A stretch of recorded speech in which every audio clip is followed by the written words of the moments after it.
Alright, you already know what time it is, ladies and gentlemen. NFL Week 2 has officially wrapped up, and damn do we got a lot to talk about. It doesn't take rocket science to understand how these type of videos work. I'm going to go through each game, I'm going to give each team their own individual grade, just based on my own opinion. And with all that being said, I do have a quick disclaimer.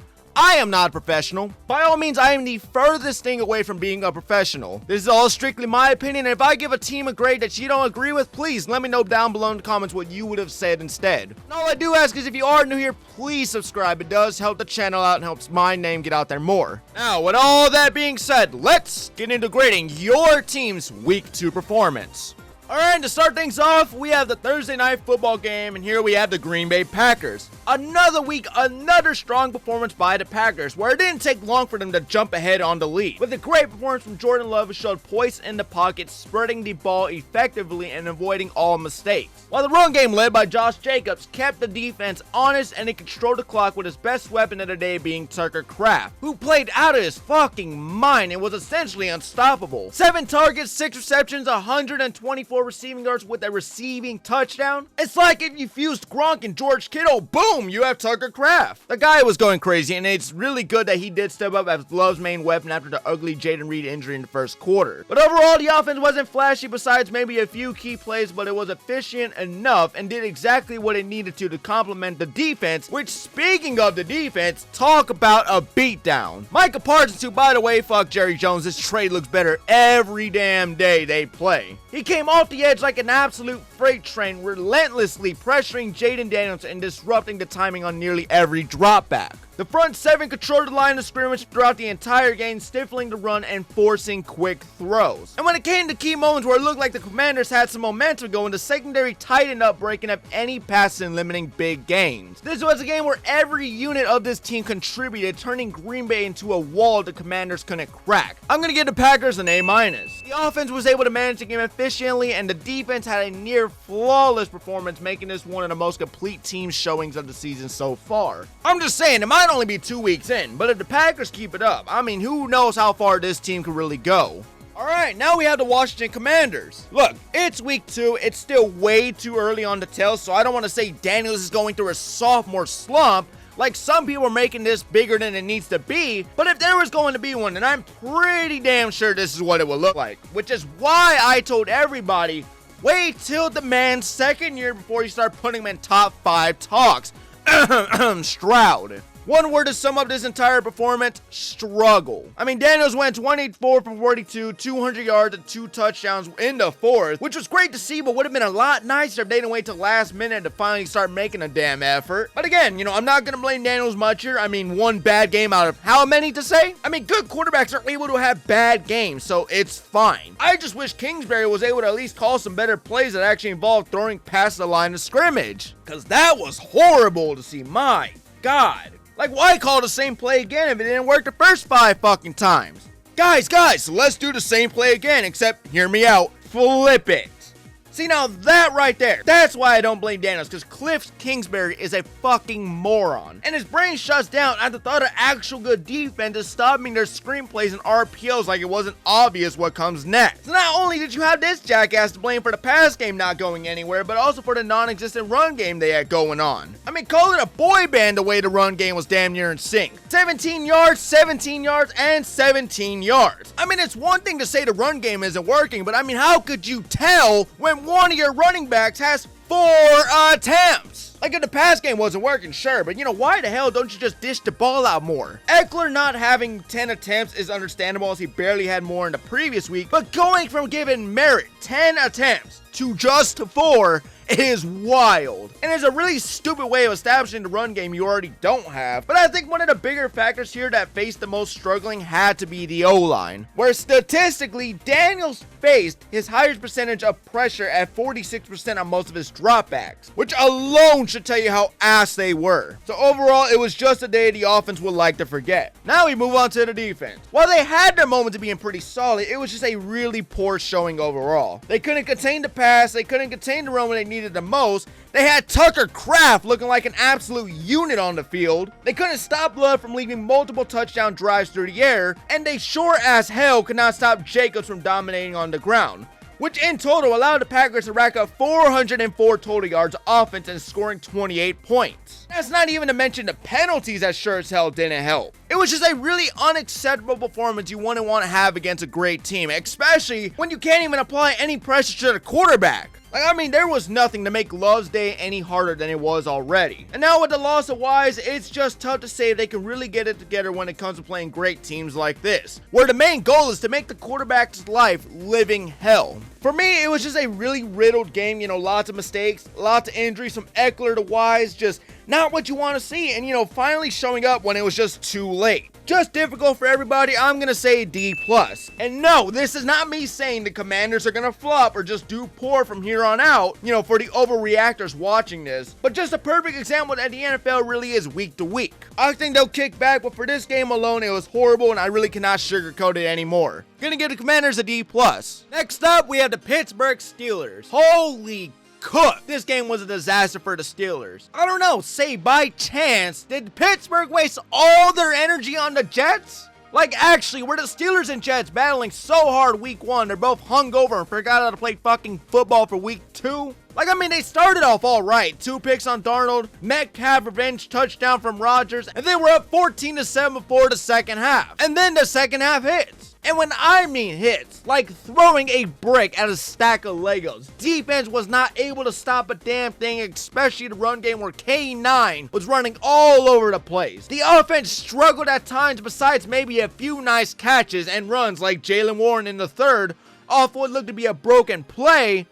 Rodgers threw 2 picks, which one you can argue was not his fault, but the other pick was as plain as daylight to Kobe Bryant, while also having to scramble for his life at times since the O-line couldn't stop a cold if it wanted to, which if I had to remind everybody, Rodgers is not that mobile. If he's having to run somebody fucked up, I swear Rodgers is going to get killed behind this line at some point this season. Look how they had him against the Jets. And then, God forbid, Caleb Johnson forgets how to do a damn kickoff return, which resulted in another touchdown for the Seahawks in the fourth. For this ugly loss, I would like to say everybody was at fault. It went from stable and looking like they got everything under control to where the hell did everything go wrong? I'm going to give them a D+.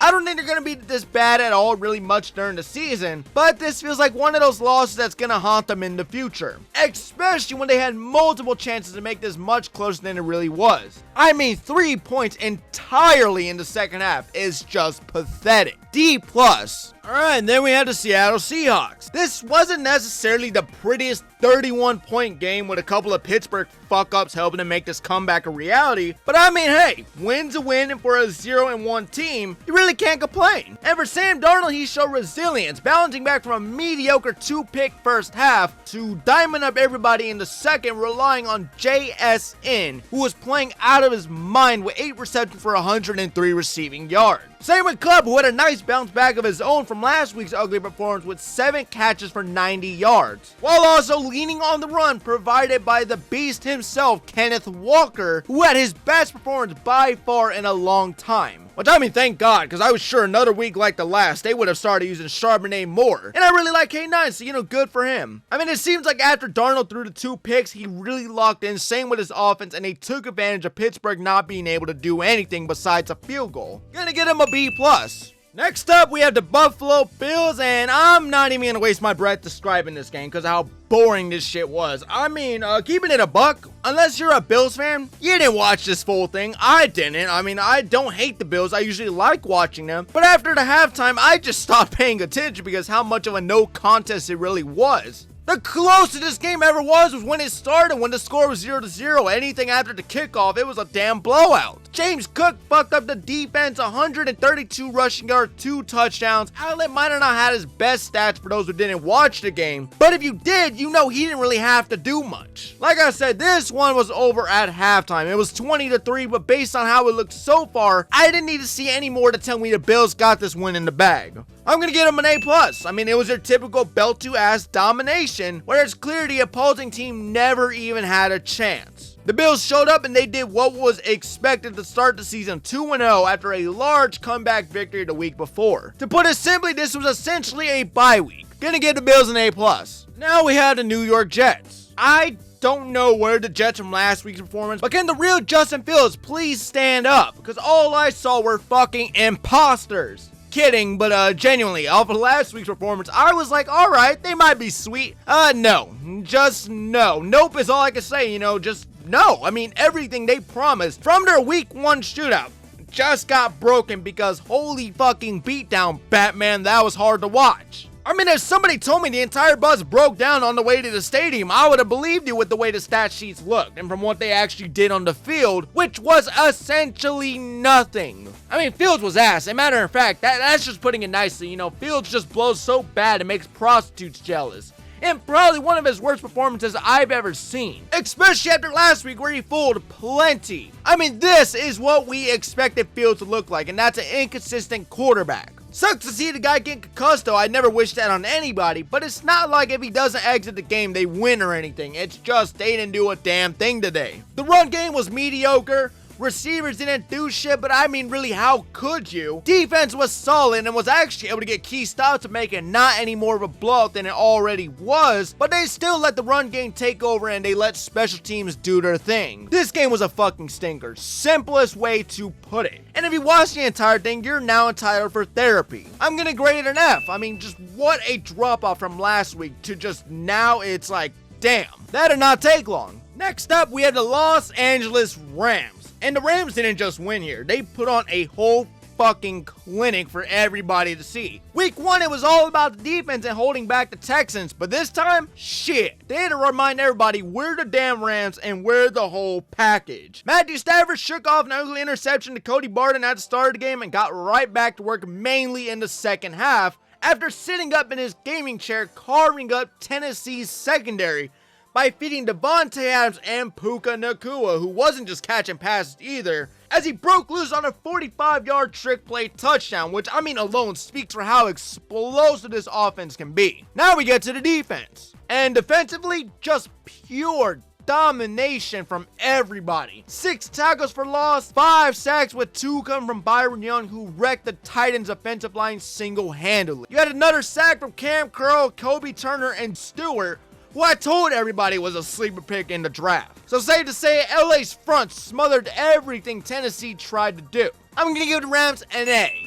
They looked perfectly balanced. The right amount of explosiveness and just overall discipline, which if they keep playing at this level with a healthy Stafford, who's fully locked in now with this offense, dishing out to Puka and Adams on a consistent basis, and if this defense can continue to terrorize quarterbacks, LA's got every right to see themselves as contenders and a powerhouse favorite to win the NFC, with one of their biggest tests coming in next week in the form of an Eagle. That game should tell us plenty. Really looking forward to it, but I'm going to give the Rams for this performance an A. Alright, next up we have the Tennessee Titans. Lots of flashes were shown in this game. Lots. And really good ones at that too. It just sucks there were also just as many mistakes, which would ultimately be the reason why they lose. But anyways, for Tennessee, the silver lining here was Cam Ward, who even under constant fire from the Rams' relentless pass rush, was playing like how a first overall pick should, and that's head high full of confidence. Which he made some pretty damn good throws throughout the entire game, including an insane crossbody dime for a touchdown. I mean, looking like some shit you'd see him do back in Miami. Just showing everyone why he was the first overall pick, which for any Titans fans out there, you just gotta be excited to see this. And hell, they even managed to control time possession for stretches, which usually puts you in a position to win. Keyword, usually. Regardless how he played, it was everybody else around him that would fall apart first. The offensive line got bullied all night long, giving up sack after sack to this defender, then that defender. I mean, everybody was getting some. Then you turn to the defense, who couldn't get much stops in key moments, allowing Stafford to carve up this secondary. Oh yeah, and the penalties.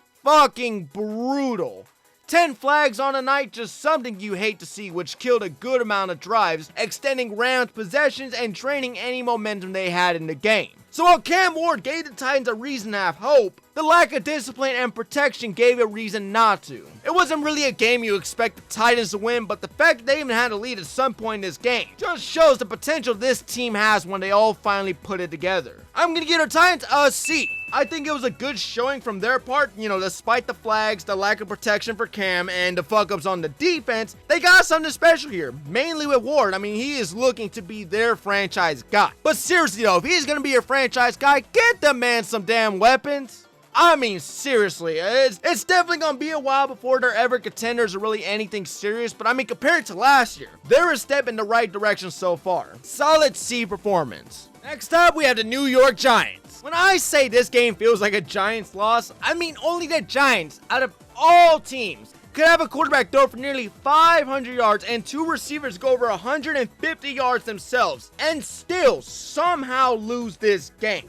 Just wow. That had to be heartbreaking to see, but I mean, it could always be worse. You could be a Jets fan after all. Anyways, coming into this game, nobody, you can even ask Giants fans, nobody expected them to even hang with Dallas this much, let alone put up 20 points. And also coming in this game, people were already calling for the head of Russell Wilson and asking for Dart. So that alone should tell you, no one expected anything out of the pass-around veteran himself. That is, until this game, for no good reason whatsoever, Russell Wilson just decided, you know what, I want to pop the fuck off. He just went off. I mean, bombing away all night to Neighbors and Robinson, piling up a ridiculous 450 passing yards, which really feels good to see for Russ, and for a team that was supposed to be outmatched, they nearly stole the victory in a huge shootout. But see, here's the flip side that was screwing them over eventually. Just like the Cowboys, the defense was also a main problem. I mean, just to put it lightly, it was a disaster. They couldn't get stops, they couldn't slow down Dallas late in the fourth, and just left Wilson hanging out to dry on what should have been a victory if the defense did not let Dallas do it right back to them. And in the end, it was that one bad decision, which no shockers, an interception from Wilson that would seal their fate being a loss to the Cowboys. I mean, the offense showed surprising firepower, and Wilson proved he still got the juice. He just really pops off when he wants to, I guess. The offense showed surprising firepower, and for Wilson, well, he showed he still has that juice in him. Just whenever he wants to use it, I guess. But the defense was a no-show, and it's a damn shame too, because this is a win you would love to gloat about. I mean, at least they showed they got plenty of fight regardless who they face.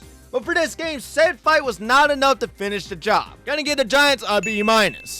Next up, we had the Dallas Cowboys. If you would have told me this would have been the best game by far of the day, I would have said you're smoking crack, but nope, it genuinely was, which shocked me because at the start, I didn't expect much from this game, and then boom, out of nowhere, it becomes a shootout in the fourth, which the Cowboys would get the win, but it wasn't exactly in the prettiest way possible, because I don't think any defense, let alone the Cowboys, expected Russell Wilson out of all quarterbacks in the Big 25 to throw big play after big play, missile after missile. I mean, it just caught everybody off guard. So with Wilson gunslinging it, you had Dak turn it up a notch too and say, you're not the only mediocre quarterback who can throw this bitch down the field, before throwing a pick of his very own. But it was after this pick where they would score in just about every possession in order to keep up with the Giants. And just when he thought the game was over, they let the Giants score again, and then here's Dak having to answer right back. And honestly, if it was not for Brandon Aubrey, this game was fucked. Like, only a few kickers in the league were making this kick. Barely. But for Aubrey, just pure cash money. And everything after this was history. I mean, it'd be a punt off until Mr. Unlimited himself threw a game-winning catch to put them in field goal range. It just sucks that catch was to the opposing team. But yeah, in the most rough way possible, he get picked off with the game on the line, and the Cowboys would end this highlight-filled game with a kick. So overall, the offense was solid. Run game was led by Javonte Williams, who's looking really good and making me think that signing wasn't so bad after all. Dak finally was producing like how Dak should be, and CD played with gloves that didn't have butter all over him this time. Not to mention, Pickens finally got some more action with 5 more targets than last week and 2 more catches for 68 yards and a big touchdown. And then we turn to the defense, which is where I'd like to say, for locking down when it mattered in overtime during the game, they were pretty much the main problem and the reason the game became what it did. They gave up big chunk plays all night and could not keep Wilson in check, which is a real concern. We really can't lock up someone like Russ. I mean, if only they had a superstar edge rusher who was young and knew how to apply pressure. Man, if only they had that type of player. I'm gonna give the Cowboys a B-. I don't think they played perfect, but they showed up when needed the most to come away with the win.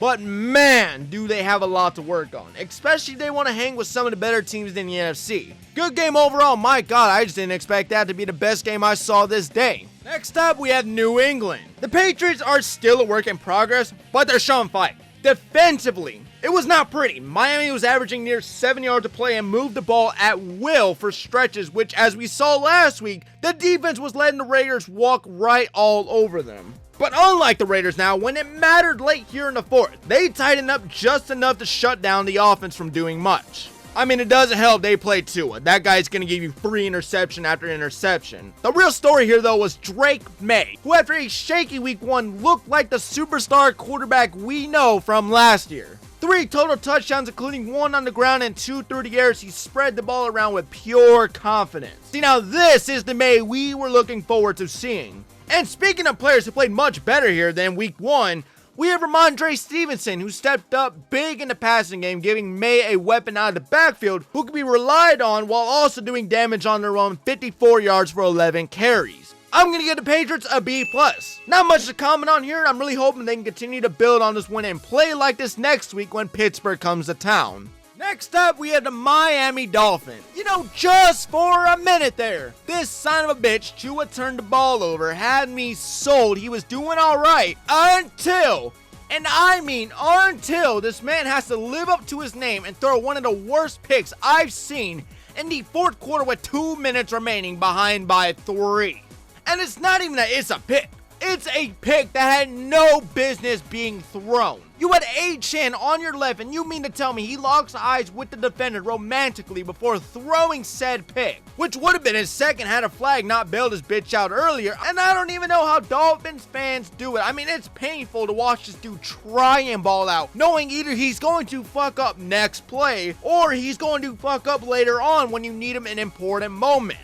And the thing is, I know he's ass. It's just the last couple of weeks he's been playing unbelievably ass, where it doesn't even feel like he's trying anymore in certain plays. Like he'll have one great play and then the next play it'll just be pure low IQ put on display. Which again, I will never understand how they took one good look at his one season wonder and thought he's worth any type of money. Yes, he has moments where he's decent, like I said in the beginning of this, just when he looked to have a pretty alright game, because, you know, he's capable of those. But when he's asked to get them to win with 2.5 minutes remaining to go, he's just gotta fuck it up. I mean, he's gotta fuck it up in the most Tua way possible. Kinda like Dak, but I think Tua's got it even worse. I mean, he could stat pad all he wants during the game, but when you need him the most, he'll shoot himself in the foot and cost y'all the game. But I mean, looking aside from the offense itself, the defense really didn't help its case either, giving up scores free like it was air on New England's first 3 drives, putting them up 12-0 before the first quarter was even over. Overall, I'm going to give the Dolphins a C.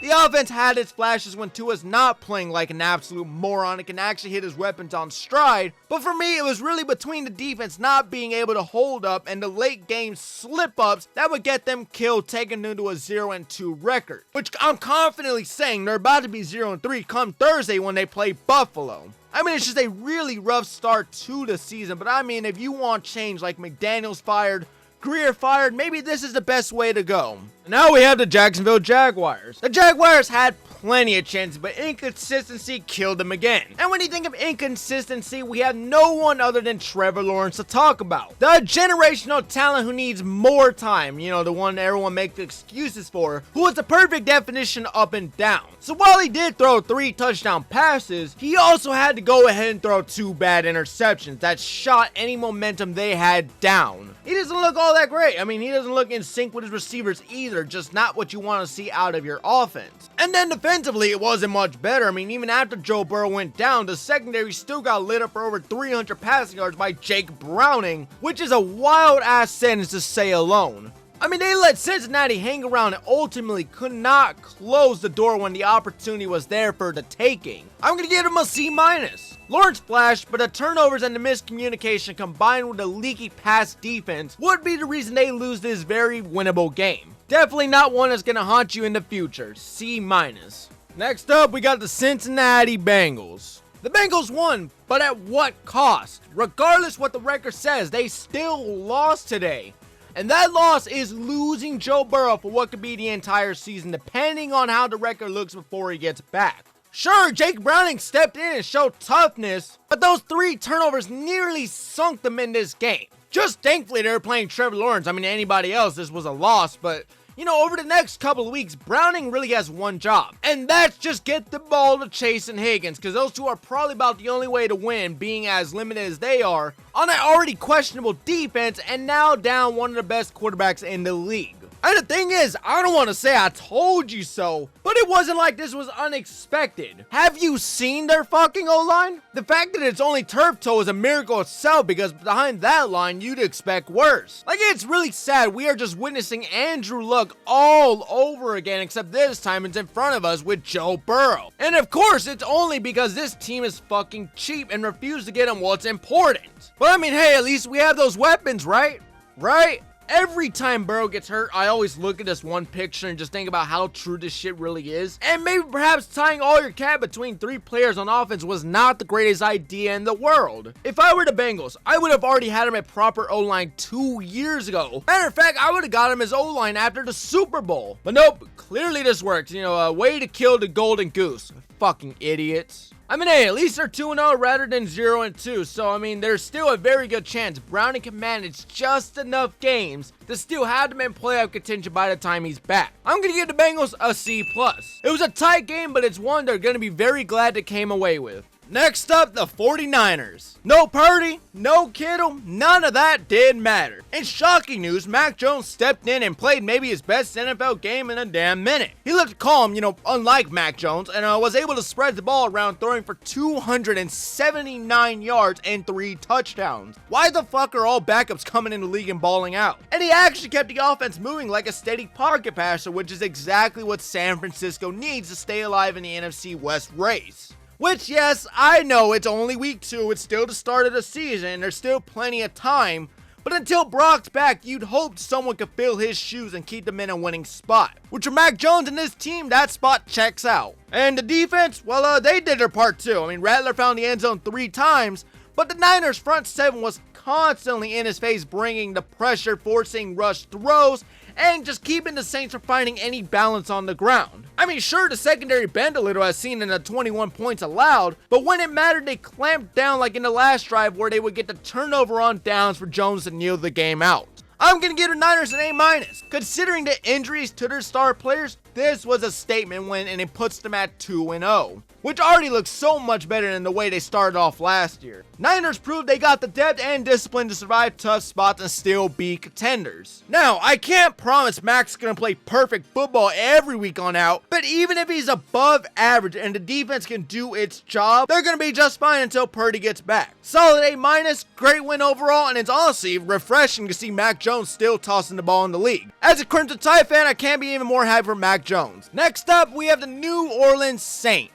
I mean, hey, credit where it's due, very good showing by Rattler. I'll admit, I judged him a bit harshly last week, but this week there will be no bashing as he had, if not probably his most impressive game yet out of his 8 starts for the Saints. He went 25 out of 34 attempts, 207 yards, and 3 passing touchdowns, which is really where all the points would come from in this game, which, yes, they would lose, but it's something to take note of that you don't have the worst quarterback in the league, funny enough, so, that's something good to know. I'm just saying, I would take Rattler over at least 2 different starters, so there's that. Alright, anyways, enough Rattler glazing. I'm just saying, my takes aren't exactly always right, but when I'm wrong, I'll admit it. And yes, I was a bit wrong. Now, we still have a lot of season left to go to see more out of Rattler, but looking back on the 2 weeks, I mean, guy's solid. I mean, he's solid. He's clearly still improving, but he gives him a fighting chance. I mean, I can't say he's the franchise of the future, but he doesn't look that bad, nor does the offense under him. Just maybe stop dropping perfectly good balls, Anyways, the run game by Kamara was solid, who had a great game himself besides that ugly fumble in the 3rd, being punched out by Warner. Same with Rattler, who also had a fumble as well. Then we turned to the receiving room, which was solid as well. I mean, nothing crazy, multiple players with 50+ receiving yards.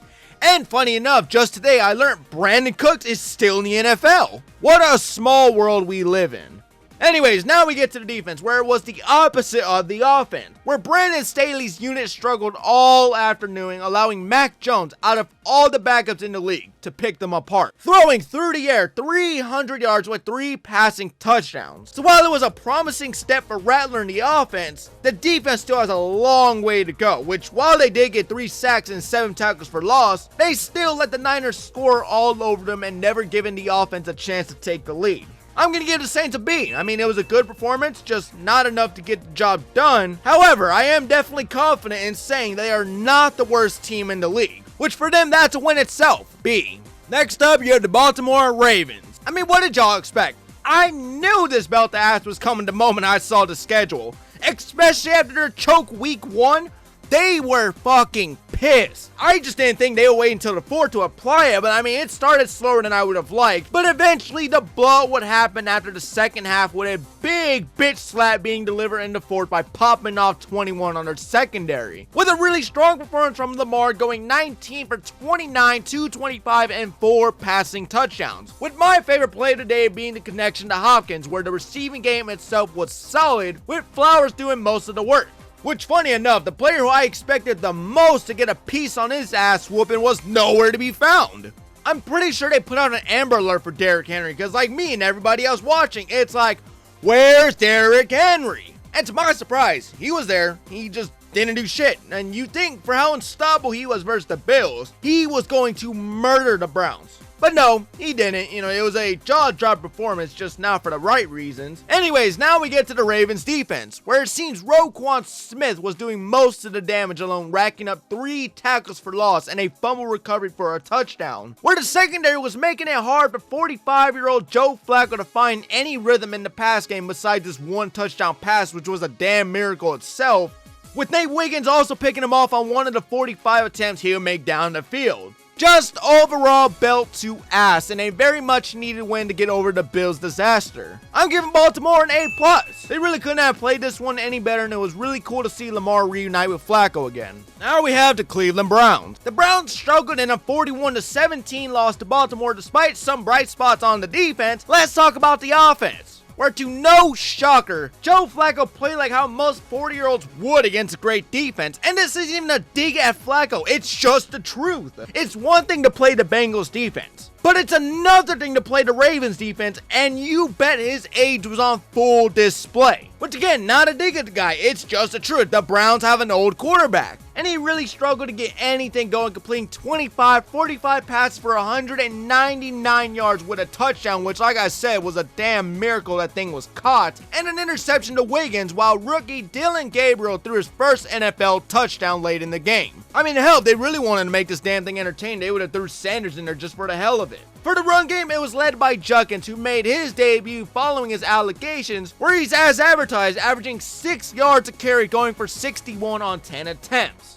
And remember, this is also without practicing much. The guy was in jail, I think, at one point. But besides that, I mean, there was nothing crazy. Receiving room was solid, nothing wild. I mean, Judy had 51 yards. Fanning Jr. nearly had 50 himself, who's looking really promising at the tight end position. And then after that, really not much was done here. Now, as for the defense, Mason Graham, absolute unit on the defense. I mean, the guy stood out like light in darkness, recording 5 tackles and a big tackle for loss, while also limiting Derrick Henry to just 23 yards on 11 carries, which I still don't believe for some reason. I mean, that's just wild. Special teams played sloppy, with injuries and a block punt leading directly to a Ravens touchdown. Overall, the Browns showed flashes in what looked to be a close game until Baltimore said that's enough teasing and just blew them out in the 4th. Like I said, when you saw this game on the schedule, this is kind of what everybody had in mind. I'm gonna give Browns a D. D as in disappointing. But I mean, hey, holding Lamar under 250 and Henry under 50 yards himself is kind of a win, so that's why it's not completely a D-.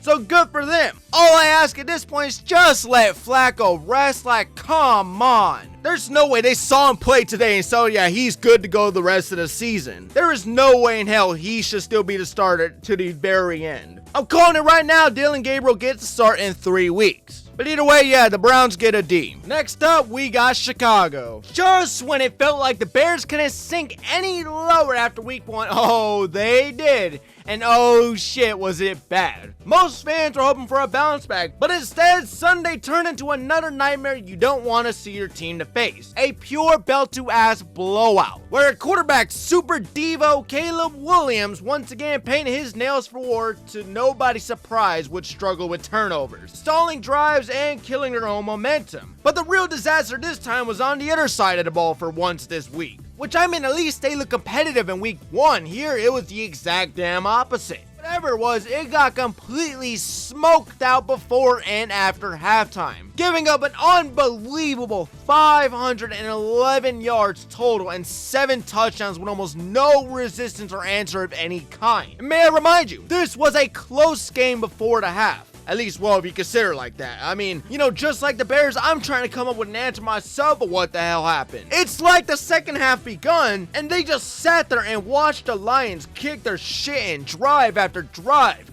Score after score, just brutal, and all they did was stay there on the cuck chair. Especially in Ben Johnson's homecoming game, where he received a lot of love while also receiving a lot of fuck yous from the opposing side in this loss. Overall, I'm gonna give the Bears an F. You could say D- or D+ if you're really feeling generous, but for me, it was an F. Very sloppy offense, a non-existent defense, and absolutely no signs of progress, besides maybe 2 solid drives. I mean, hey, Ben Johnson always had the Lions looking nice. Even when he's not with them, he still has them looking good. This was not just a loss for Chicago, it was a flat-out embarrassment to their already questionable season so far. Next up, we got the Detroit Lions. After getting humbled by Green Bay in week 1, Detroit had to remind everybody who they really are. You know, it's like getting bullied by another bully, so instead of taking out on somebody your own size, you find somebody smaller and just whoop the absolute dog shit out of them to make yourself feel better. And damn, did it work. And when I say the Lions were perfect, I mean they were unstoppable. I mean, Jared Goff was 10 toes down standing on business with this one, missing only 5 throws completely from a perfect game where he still went for 334 yards, 5 touchdowns, no picks, and not sacked once. And perhaps one of the cleanest pockets I've seen all day long.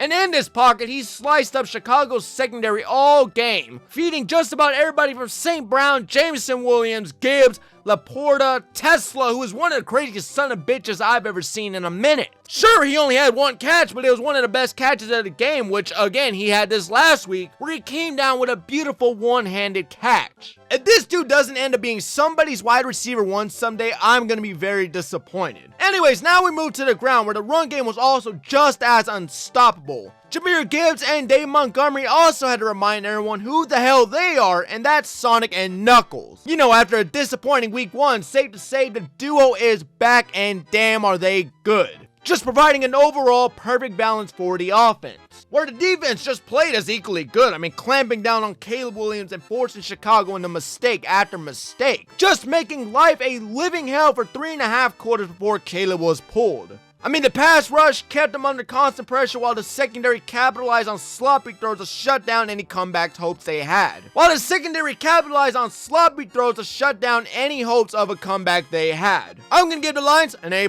Which, if I had to explain why they get an A+, you clearly did not watch the game yourself. This one was just an absolute domination from start to finish. Great bounce back off a terrible week 1 opener to show everybody they're still who they imagined them to be. Next up, we have the Denver Broncos. After a week of uncertainty following the Titans game, which had plenty of questions to be asked, the Broncos offense said shut the hell up and watch this. Bo Nix bounced back, throwing for 3 touchdowns, with his best receiver today being Troy Franklin, who had one hell of a performance himself, but 8 receptions, 89 yards, I mean technically 100 flat if you count his 1 run for 11. But anyways, back to Nix, who went 22 for 30 with 206 passing yards, and what looked to be a flawless performance before throwing a critical interception within field goal range, which definitely stings now seeing how the game would end. But besides that, he played much better than whatever it was we saw opening week, so that was something to take note of. Now for the run game, J.K. Dobbins finally found his rhythm, racking up 76 yards on 14 carries and a rushing touchdown. Just overall a good day from the offense, who aside from the pick, came ready to ball out. I mean, if only I could say the same for the defense, who somehow, and I mean some fucking how, let the Colts achieve history by opening the season with 2 consecutive games without a punt. They didn't force 1 punt. And yeah, Jones didn't go nuclear over them as he did in Miami when it came to passing touchdowns, but they would still let them kick 5 field goals where most of the points would come from in this game, including the game winner. Funny enough, the defense showed up last week with multiple sacks on Cam Ward, yet couldn't apply pressure besides 1 sack to Indiana Jones out of all people. But a field day against a secondary throwing for 316 yards. So while Indiana Jones was out here throwing ropes through the air, you had Jonathan Taylor on the ground running all over this defense for 165 yards off 25 attempts, just giving the man one big run after another. But still, even with all of that, they only allowed 2 touchdowns. So the defense would eventually get key stops that mattered and had them in a winning position, had the special teams not shit themselves when it mattered the most. In the last 3 minutes of the game, they needed a big kick, and what did their kicker deliver? I'll tell you what he didn't deliver, and that's 3 points. These 3 points were important. Why? They would have put the Broncos up by 5 and had them in a winning position, even if everything still happened. From the 152nd penalty flag the refs threw, which is what it felt like because they were on bullshit this entire game, which would lead to another chance for the Colts to kick again, which of course this was the game-winning kick. I'm just saying, this wouldn't have mattered had the Broncos actually made the field goal. But I mean, hey, should've, could've, this isn't a battle of what ifs. I'm gonna give the Broncos a C+. I thought it was a really good game. Offense showed out. Defense did the best it could, but ultimately penalties would be the result of this loss. That should have been a Denver win. I'm just ready to see how they square off against the Chargers. But for me, it's gonna be a C+. Now we have the Indianapolis Colts. On one hand, the Colts were far from perfect, and I mean far. With a season high of 11 penalties, including 1 on the coach for unsportsmanlike conduct, nobody was safe from the flags. And the defense sure as hell also did him no favors, letting Bo go a perfect 3 for 3 in the red zone, with probably the best play today being the pick by Bynum when the Broncos weren't kicking range late in the 4th. So while the defense was questionable at times, it would not stop them from shining, especially on the offense, where Indiana Jones was on fire in another performance nobody expected, throwing for 316 yards and hitting receivers downfield with straight bullets. So not only did you have Jones giving us and Giants fans something to remember, but you had Jonathan Taylor cruising in this bitch every time you handed him the rock. You just blink and bam, he explodes down the field for a huge gain. I mean, the offense was doing everything perfectly, and I honestly can't believe I'm saying this, but the Colts might be a really good team down the line. Especially if they keep performing like this, and we might see Taylor's best year yet if he can actually stay healthy. I mean, even if you're not a Colts fan, it's fun to see them start out in a way nobody expected. I always love these type of teams. And for the first time in a while, actually since 2009, they start out 2-0. I'm going to give them a B. And once again, Indiana Jones, I apologize for everything. I take back everything I said. Continue to stunt on these hoes. We have the Carolina Panthers. Man, most of this game, the Panthers look flat out awful.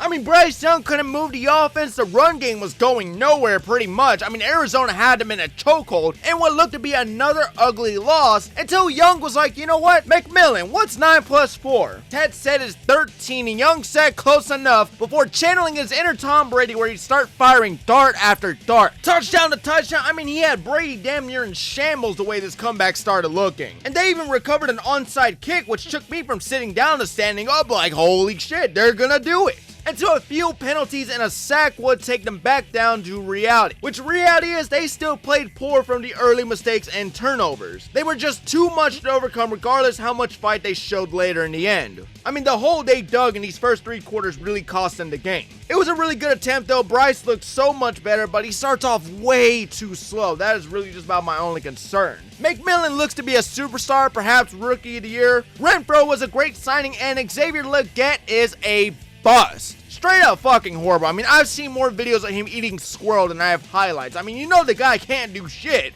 but he targeted him 8 different times just for him to end up with negative yards? I mean, I know a bust when I see one. Jesus Christ, take the man off the fucking field. He set a record with how bad he was. Either way, it was a decent game to watch. It would have been nice to see their first win of the year be won in this type of fashion. But I mean, you can't play like ass majority of night and expect a victory at the end when the opposing defense is already letting up. I'm going to give the Panthers a solid C. Next up, we have the Arizona Cardinals. So Arizona got jealous that Baltimore got all the attention last week for fucking up their lead in the 4th and said, watch this shit. See, now that's what I would have said had it actually happened, but it came close. Almost too close, but thankfully it didn't, or else we wouldn't let them forget about it. Anyways, for the offense, we had Kyler Murray, who was efficient at times, 220 passing yards, mainly kick starting in the second after a very slow first quarter, where he only had 2 attempts entirely, with also having 32 rushing yards, throwing 1 touchdown and 1 costly pick, which pretty much brought the Panthers back to life real quick.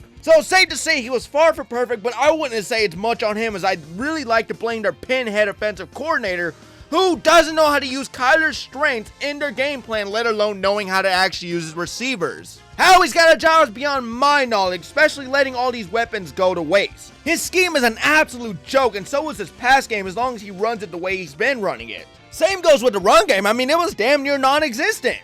Like, you are in the end zone and you don't think once, let's give James Conner a touch. Yeah, fucking right, some genius he is. What an absolute moron. Anyways, now we get to the defense, where they were all over Bryce Young and his power of friendship for majority of the game.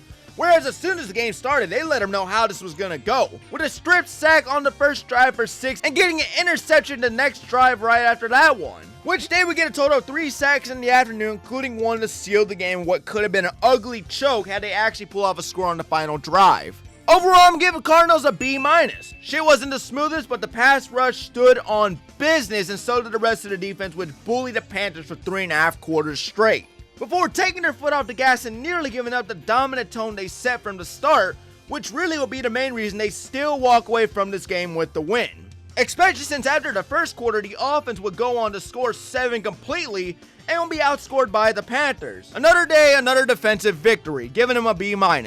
Alright, now we have the 3 o'clock game where we had the Chiefs take on the Philadelphia Eagles. Well, I'm gonna say the same things as last week because clearly nothing has changed. Travis Kelce is washed. You know, I like Kelce. I think he's still decent. But Killer Trav would have came down with that catch. I don't know what the hell that was, but that was not prime Travis Kelce. I'll tell you that sure as fuck. He's in his washed era. You can call it as you want. You're washed, shake it off or whatever the hell anybody else would say.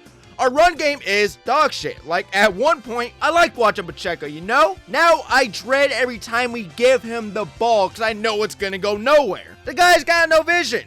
Sure, he runs hard, but doesn't mean a fucking thing when the first guy you run into takes you down. It's the equivalent to me putting on a blindfold running into a brick wall. Doesn't matter how hard I run into it, I'm not getting past it. I mean, might as well as blindfold a guy, you'll get the same result. I mean, if only Pacheco had Hunt's vision, whereas only if Hunt had Pacheco's body. Just horrible. And yet somehow they saw this and went, yup, that's good, that's damn good. What an absolute joke. And then you get to our receiving room, where our best guy at the moment wouldn't even be the third string on the Patriots, which, funny enough, he was just released by them last season. Hollywood isn't Hollywood, call it Bollywood. Juju's good for 1 or 2 catches, and that's that, but Mahomes had nobody out there who's threatening to really just about any defense. At least with Worthy, there's something to game plan for, but knowing Rice was going to get suspended, this was the best we could have done? I mean, we did a sure shit job of playing, I'll tell you that. So, once again, Mahomes went out there, put the entire team on his back, put us in winning positions for everyone else just to fuck it up. I mean, what else do you want the man to do? You want him to play corner too? I feel like I'm watching Paul's schemes. Get the man some help.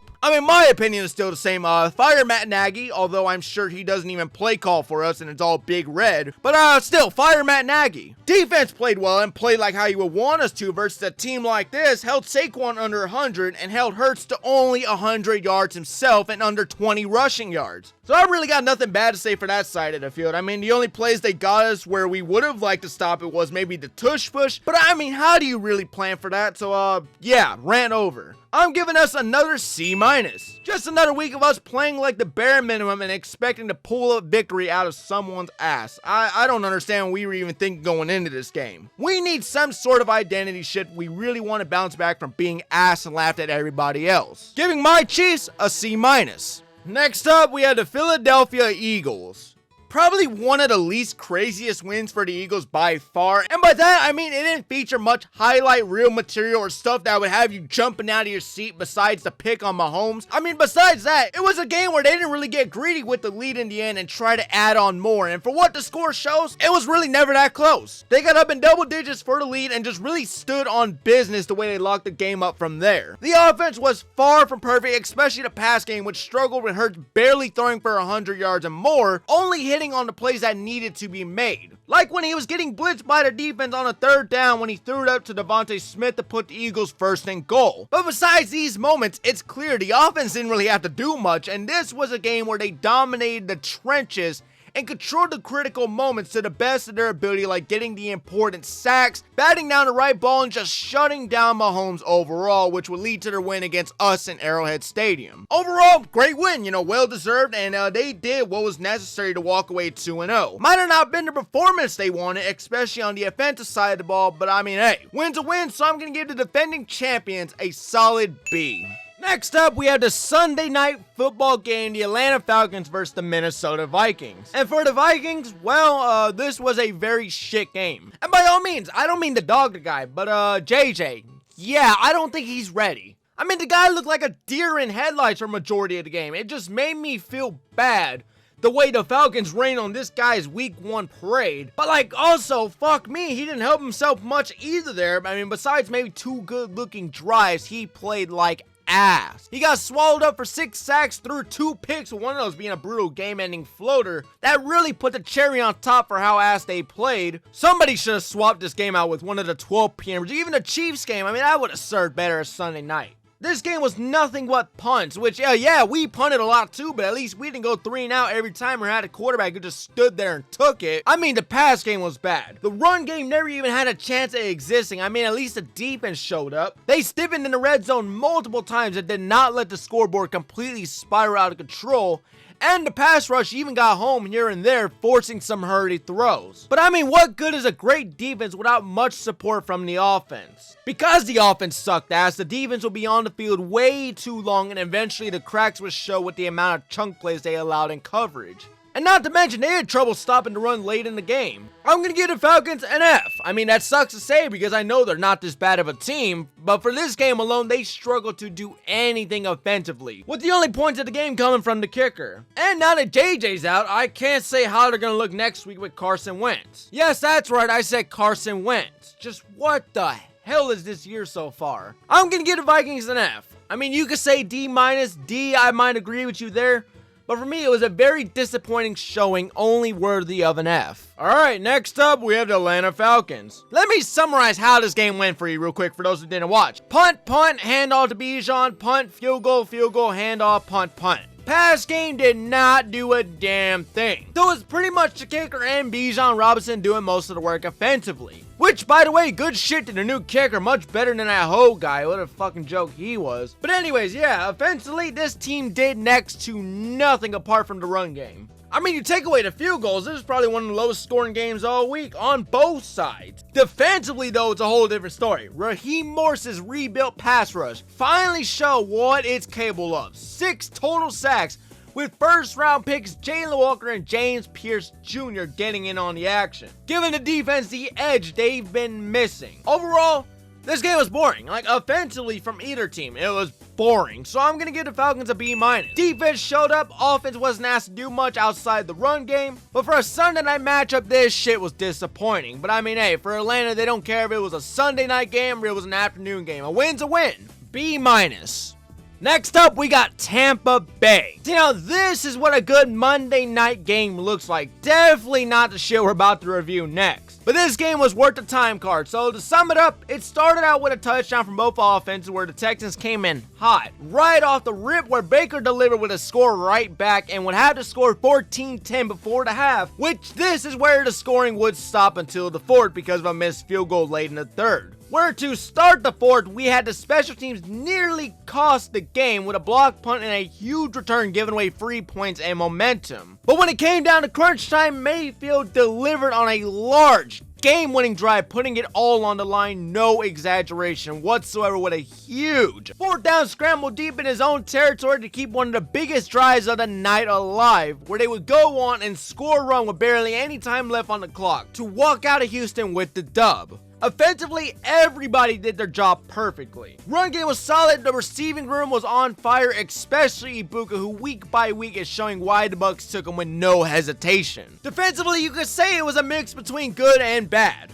The front seven were able to get consistent pressure, forcing quick throws and plugging up the run, but also had lapses in coverage that allowed big chunk plays that nearly flipped the game at the end. The good news though, it didn't. When the Bucs needed stops late, they were there and they shut down anything the Texans tried, giving Mayfield plenty of chances to finish the job. I'm gonna give him a B+. Really good game and an amazing final 2-minute drill to seal the win. Which, can I just say real quick, Baker Mayfield's him. That man is an absolute dog. This was a performance truly worthy of a B+.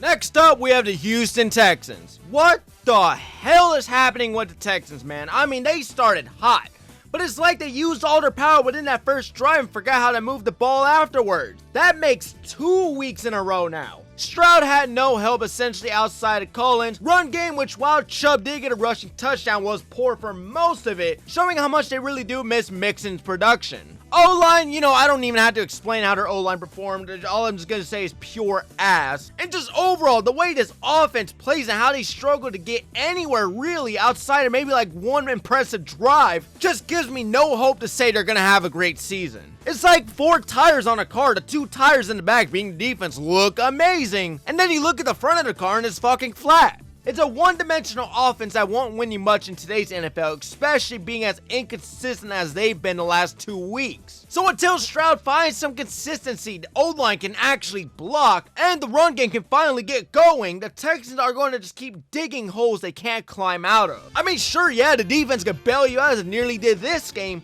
but you have to do your part as well when it comes to scoring and being a threat for defenses to face. The Buccaneers gave them so many opportunities. They gave this offense opportunity after opportunity to just score and take advantage of the game like, please, take this win from us. And the Texans were like, nah, y'all can have it. I'm going to give them a C. Next up, we had the Raiders. Who in their right mind thought it was a great idea to make this the 9 p.m. game? Fucking genuinely, I hope you stub your toe wherever you walk. I stayed up till midnight just to watch the Raiders do next to butt fucking nothing but play like hot ass for 4 quarters straight. You could have turned the game off at halftime, you wouldn't have missed a damn thing besides Geno Smith throwing fantastic looking picks. Just amazing, he sucked. Receiving room was solid, didn't do much. Run game didn't exist, because go fucking figure, they don't like to hand the ball to the guys they wasted a 6th overall pick on. Why even draft the man if you don't want to use him? You had LaBoo and White getting all the touches most of the game. Hand the ball to Genty. Fucking boneheaded play calling is all I saw Monday night,